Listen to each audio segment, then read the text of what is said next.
किसी दिन ना तुम मुझसे इतनी सारी डांट सुनोगी। क्या जरूरत थी रोने की?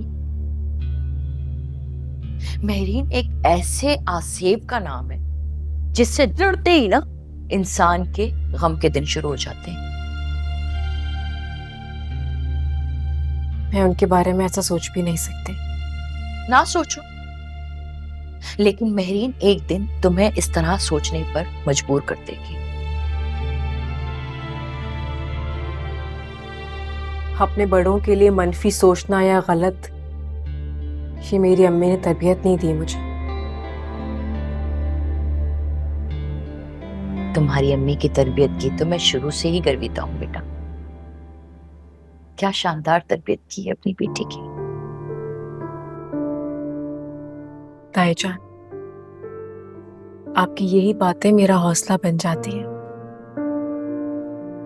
लेकिन ताईजान, मुझे कोई भी ऐसा रास्ता नहीं दिखाई दे रहा जिस पर चलकर मैं मेहरीन आंटी के दिल में थोड़ी सी जगह बना लूं अपने लिए। मेहरीन के दिल में उफ, इतनी सख्त जगह पे कौन रहना चाहेगा? अच्छा छोड़ो इन बातों को। तो मुझे ये तो बताओ कि तुम्हारे अंकल अचानक तुम्हारे इतने खिलाफ क्यों हो गए?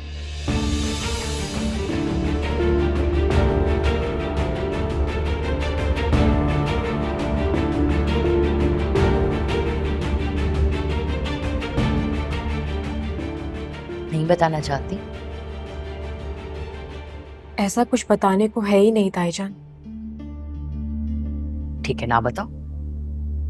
एक दिन मुझे खुद ही पता चल जाएगा कि आखिर ऐसी क्या बात हुई है कि इद्रीस अचानक तुम्हारे खिलाफ हो गए। लेकिन तुम्हारी इत्ला के लिए एक अर्ज है। सलमान और मेहरीन जो अल्फाज तुम्हारे और अम्माद के लिए इस्तेमाल कर रहे हैं ना, वो उन दोनों के नहीं, इद्रीस के अल्फाज हैं। जी।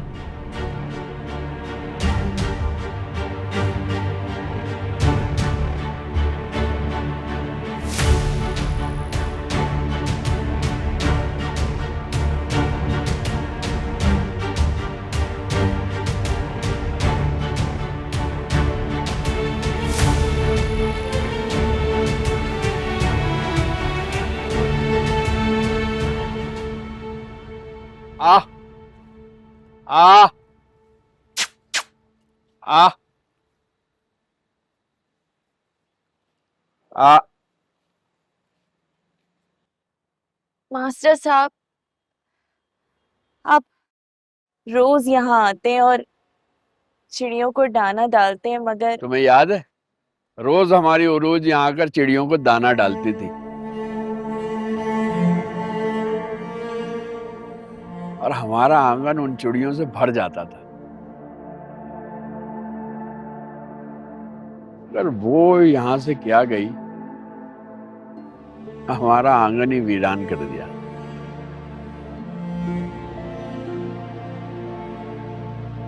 ठीक बोल रहे हैं मास्टर साहब। हमारी आंगन की चिड़िया क्या गई, न सिर्फ आंगन को बल्कि इस पूरे घर को सुना करके। पता है नसीमा, कभी कभी मुझे ऐसा लगता है कि मैं उदास बैठा हूं और वो पीछे से आके अचानक मेरे दोनों आंखों पे हाथ रख देगी और मेरे सामने आकर कहेगी, क्या हुआ बाबा, मेरे ना होने की वजह से उदास हो रहे हैं? ले मैं आ गई। और मैं किलकिला के हंस पड़ूंगा और फिर अचानक मेरा चश्मा या मोबाइल लेकर भाग जाएगी और मैं कहूंगा, उरूज उरूज।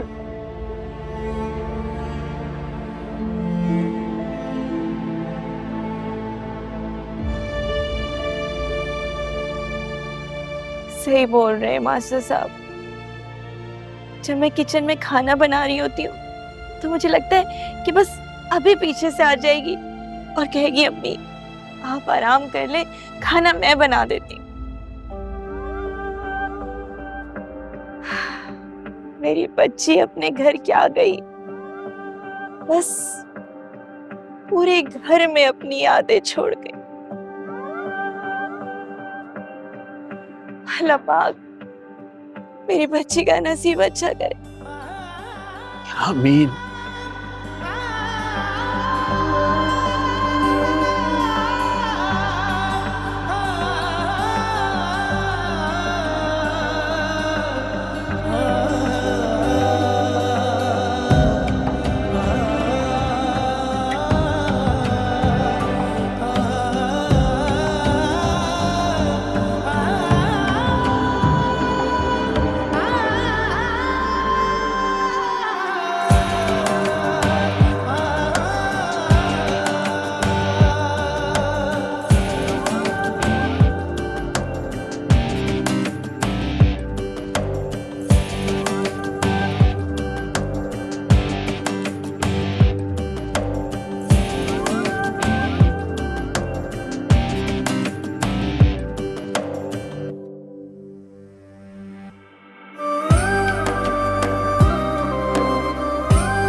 बात इतने प्यार से कह रहे तो मुस्कुराना तो बनता है।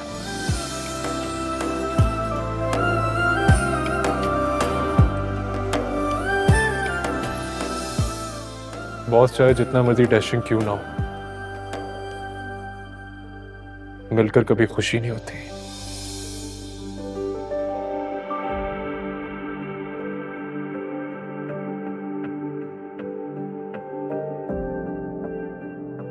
लेकिन तुम्हारी इत्तला के लिए एक अर्ज है, सलमान और महरीन जो अल्फाज तुम्हारे और अम्माद के लिए इस्तेमाल कर रहे हैं ना, वो उन दोनों के नहीं, इद्रीस के अल्फाज हैं।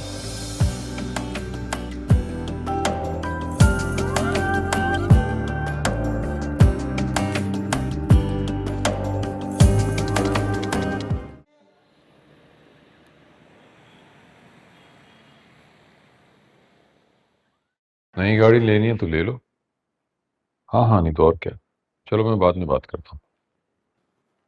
बॉस ये EZ एडवर्टाइजिंग एजेंसी की फाइल है, दोनों चेक भी इसमें लगे हुए हैं। ये तो बहुत अच्छा हो गया। अब हम इसको सलमान से साइन करवा लेते हैं, और अब से जो भी डील होगी मैं तुम्हें 5 की जगह 10% दूंगा। बॉस इतनी सखावत? तंज कर रहे हो? नहीं बॉस, मेरी मजाल। मैं तुम्हें इसलिए ज्यादा हिस्सा दे रहा हूँ ताकि तुम अपनी फैमिली पे खर्च करो। Thank you boss. लेकिन शायद आप एक बात भूल रहे हैं कि इतने बड़े अमाउंट के चेक मैडम उरूज की साइन के बगैर नहीं निकल सकते। नहीं, उरूज की अब कोई अहमियत नहीं है। बॉस वो फाइनेंस हेड हैं। मैं सलमान की नजरों में कह रहा हूँ। अभी देखना, जब मैं सलमान से जिक्र करूंगा तो उसके चेहरे पे क्या लिखा होगा। एनीवे, मैं सलमान के कमरे में जा रहा हूँ। थोड़ी देर बाद तुम ये फाइल और चेक्स वगैरह लेके आ जाना, हम साइन करवा लेंगे। ठीक है बॉस।